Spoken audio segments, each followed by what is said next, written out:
আমরা আজকে এই যে রায়টা পেয়েছি, এটার মধ্যে দিয়ে সত্যের বিজয় হয়েছে এবং ন্যায় বিচারের বিজয় হয়েছে, জন আকাঙ্ক্ষার বিজয় হয়েছে। আল্লাহ তাআলার সাহায্য এবং রহমতের পিছনে ছিল আমাদের আইনজীবীগণ দক্ষতার সাথে অক্লান্ত পরিশ্রম করে আইনি ব্যাখ্যায় কমিশনকে সন্তুষ্ট করতে সক্ষম হয়েছে, যার প্রেক্ষিতে এই রায় এসেছে। এই জন্য আমি আইনজীবীদেরকে আন্তরিকভাবে ধন্যবাদ জানাচ্ছি, তার সাথে যারা সহযোগিতা করেছেন তাদের।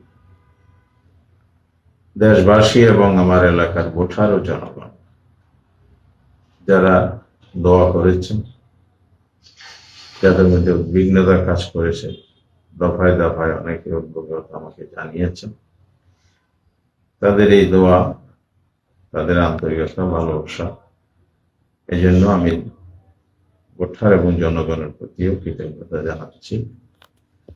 একটি কথা না বললে নয়, এই যে জনগণের উদ্বেগ, উৎকণ্ঠা, ভোটারদের মধ্যে একটা এই ঘটনার প্রেক্ষিতে নেতিবাচক একটি প্রভাব তৈরি যারা চেষ্টা করেছে, তারা এখানে ব্যর্থ হয়েছে। সকল জল্পনা কল্পনার অবসান আজ ঘটেছে। এজন্যই আমাদের আজকে নির্বাচনের মাঠে কাজ করার ক্ষেত্রে কোনো বাধা রইল না।